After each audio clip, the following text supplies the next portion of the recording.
Assalamualaikum warahmatullahi wabarakatuh.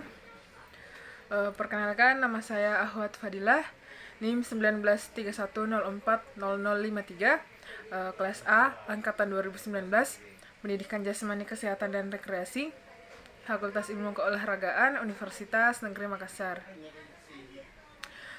Baiklah, pada kesempatan kali ini saya akan membahas materi dari mata kuliah psikologi dan olahraga, yang dimana materinya itu adalah feedback and reinforcement. Ya, itu dia.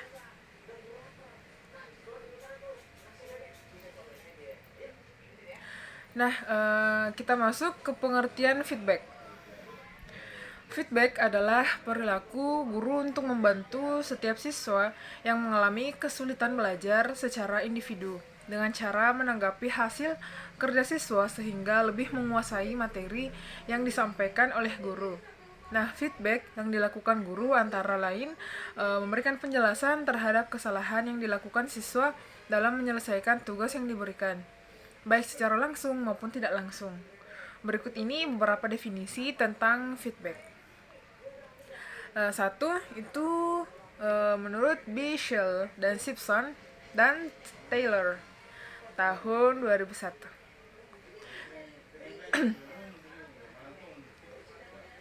Feedback is vital information about our performance.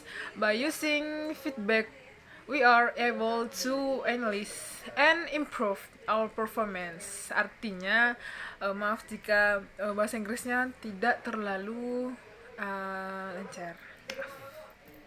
Nah, arti dari yang saya katakan tadi itu adalah umpan balik adalah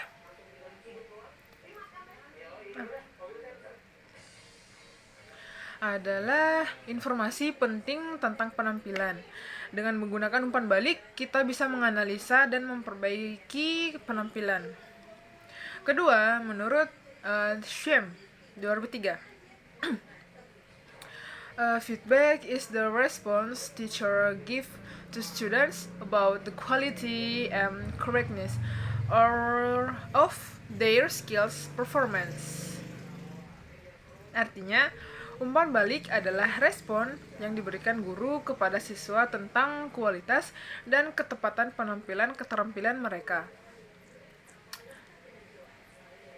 Nah, yang ketiga itu ada Bichel, Simpson, and Taylor tahun 2004. Umpan balik sangat penting untuk diri tanpa pengetahuan tentang seberapa baik kita melakukan keterampilan tersebut. Yang keempat itu ada menurut Purwanto tahun 2006. Umpan balik atau feedback adalah penghubung akhir dalam suatu mata rantai komunikasi. Merupakan tanggapan penerimaan pesan yang memungkinkan pengirim untuk menilai efektivitas suatu pesan. Yang kelima adalah menurut Wolf tahun 2007. Feedback is the directed at certain components of the movement, often thoughts that need the most improvement. Artinya, umpan balik diarahkan kepada komponen gerakan tertentu, seringkali yang membutuhkan perbaikan paling banyak. Nah, keenam ada menurut Hall tahun 2007. Feedback atau umpan balik adalah suatu bentuk output yang dikirim kembali ke sistem sebagai sumber data. Yang ketujuh ada menurut Wardana tahun 2008. Feedback adalah faktor yang bertindak sebagai pengendali terhadap output yang tidak diinginkan.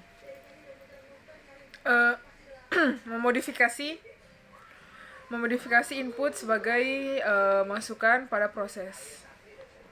Nah, berdasarkan pendapat di atas, dapat disimpulkan feedback adalah informasi yang berkenaan dengan kemampuan siswa dan guru guna lebih meningkatkan kemampuan yang dimiliki oleh keduanya, baik dalam konteks pembelajaran maupun dalam pelatihan olahraga.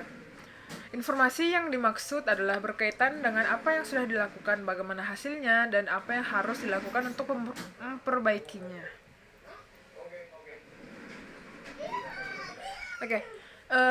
Feedback dalam olahraga adalah perilaku pelatih untuk membantu setiap olahragawannya yang mengalami kesulitan dalam latihan baik fisik, teknik, taktik, dan mental, sehingga olahragawan dapat menguasai keempat komponen tersebut secara baik tentunya ya.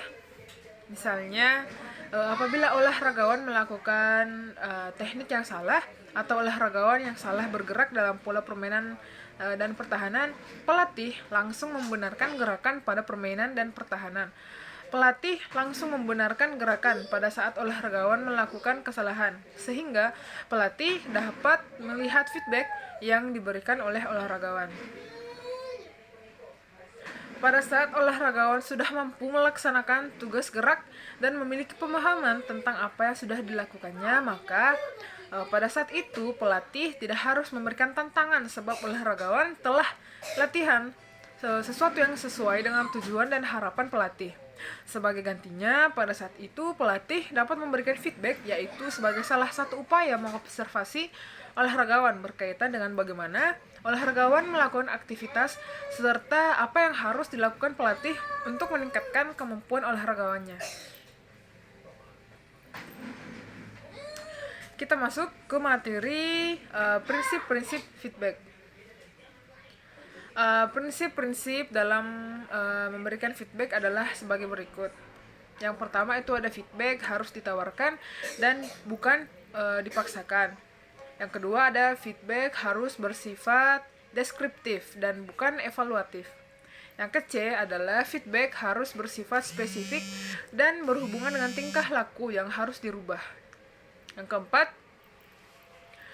feedback harus menekankan jenis positif bukan yang negatif. Yang kelima, jika jenis negatif maka feedback harus diikuti oleh saran-saran positif. Yang keenam, memberikan feedback harus bertanggung jawab dan feedback harus disesuaikan dengan situasi atau orang lain. Itu adalah prinsip dari feedback. Nah, kita masuk ke manfaat dan fungsi feedback. Beberapa keuntungan penggunaan feedback antara lain sebagai berikut. 1. Mendorong siswa untuk terus berlatih.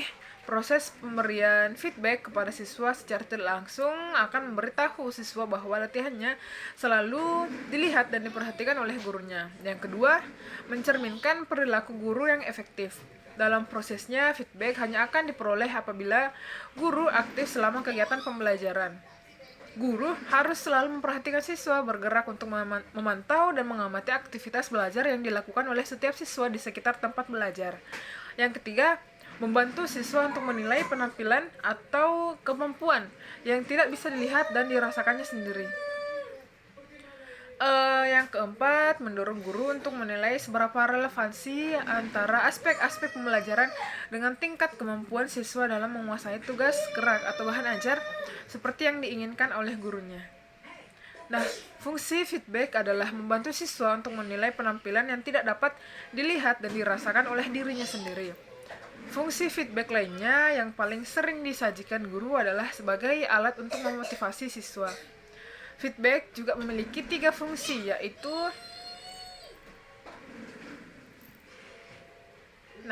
itu tadi.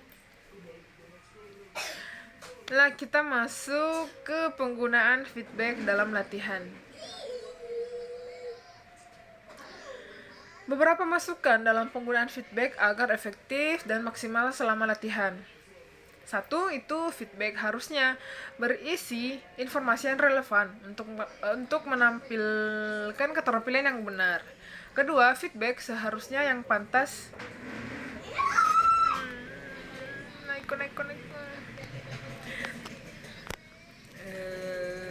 Kedua, feedback seharusnya yang pantas untuk penampilan atau perilaku. Yang ketiga, feedback selama latihan seharusnya diberikan seketika mungkin. Yang keempat, feedback seharusnya mempromosikan rangsangan tindakan seseorang untuk penampilan dan perilaku. Kelima, feedback seharusnya pendek, tidak menghambat, dan sesuai dengan tingkat umur penampil.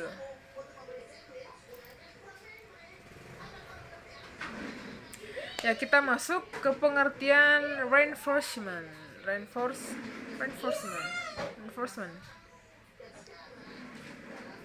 Berikut ini beberapa definisi tentang reinforcement. Yang pertama itu menurut Kimball dalam Woolman tahun 1981.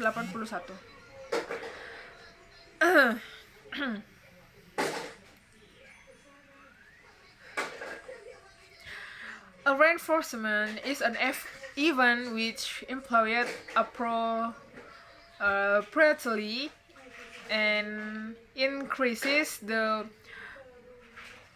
probability of occurrence of a response in a learning situations. Ya. Artinya penguatan adalah suatu proses yang dilakukan dengan tepat, meningkatkan kemungkinan terjadi suatu respon dalam suatu belajar. Inggrisnya banyak ya. Yang kedua, menurut Kaplan tahun 1986.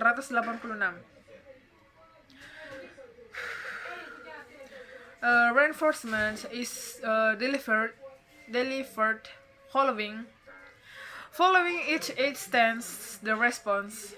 Artinya penguatan disampaikan mengikuti setiap contoh responnya.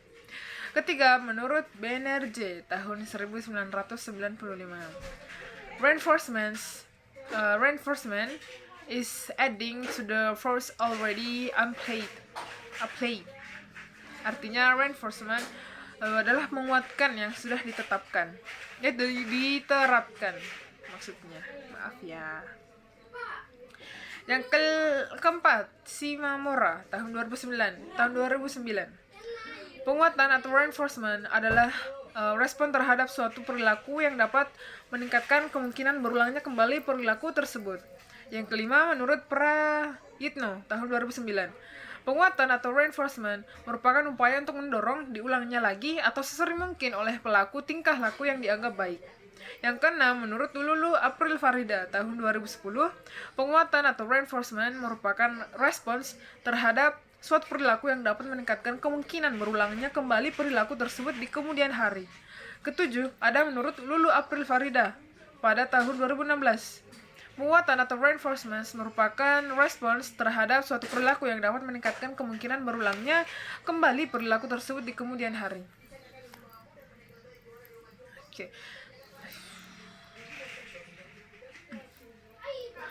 Oke, kita masuk ke prinsip-prinsip reinforcement. Satu itu jika melakukan sesuatu hasilnya akan berakibat baik atau merasa berharga. Seseorang akan cenderung mencoba atau mengulang kembali perilaku positif yang dihargai. Kedua, jika melakukan sesuatu yang hasilnya kurang menyenangkan atau merasa terhukum, seseorang akan cenderung tidak mengulangi perilaku tersebut dan berusaha melakukan pencegahan terhadap perilaku negatif tersebut. Nah, prinsip reinforcement sangat kompleks karena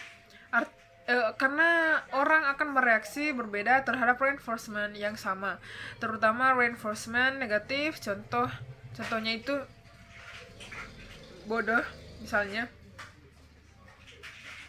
ada seseorang yang menganggap kata itu menjadi motivasi menjadi lebih baik, namun ada juga malah turun penampilannya. Oleh sebab itu, seorang guru atau pelatih harus mengetahui karakter siswa didiknya.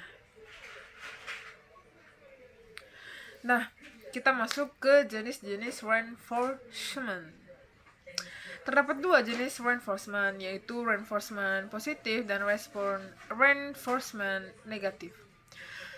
Satu, itu ada reinforcement positif. Diselenggarakan dengan jalan memberikan hal-hal positif berupa pujian, hadiah, atau hal-hal lain yang berharga pada pelaku tingkah laku yang dianggap baik dan ingin ditingkatkan frekuensi penampilannya. Dengan pujian, hadiah, dan lain-lain, hal positif itu diharapkan si pelaku termotivasi untuk mengulangi tingkah laku atau perbuatannya yang dianggap baik itu. Yang kedua itu reinforcement negatif. Penguat pada reinforcement negatif haruslah tetap berupa hal-hal yang menyenangkan bagi si pelaku, dengan cara mengurangi hal-hal tertentu yang selama ini dirasakan sebagai hukuman atau tidak menyenangkan atau menjadi sesuatu yang memberatkan bagi si pelaku.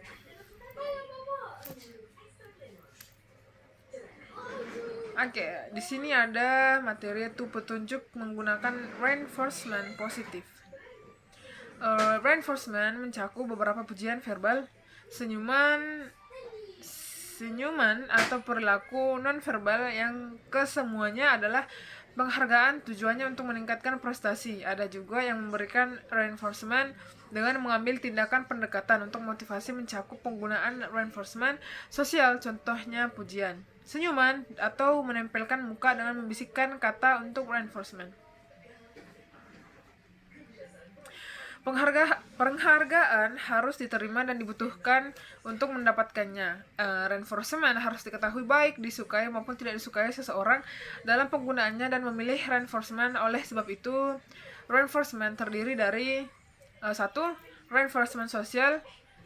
Dia mencakup pujian, senyuman, menepuk punggung, dan publikasi.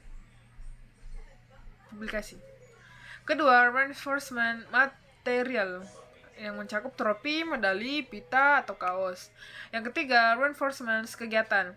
Nah, dia mencakup bermain sebuah permainan daripada latihan, drill, terus menerus. Bermain dengan posisi berbeda, berlatih tandang ke tim lain, mendapatkan waktu istirahat. Yang keempat, perjalanan spesial yang mencakup itu pergi atau menonton pertandingan profesional, pesta tim, mendengarkan presentasi dari olahragawan profesional, ya seperti itu. Oke, itulah tadi materi dari mata kuliah psikologi olahraga, yaitu feedback dan reinforcement. Maaf jika terjadi salah kata, dan minta maaf juga bahasa Inggrisnya kurang, jika kurang mohon dimaafkan. Lebih dan kurangnya mohon dimaafkan. Wabillahi taufiq wal hidayah. Wassalamualaikum warahmatullahi wabarakatuh. Kamsahamnida. See you next week. Mana sih?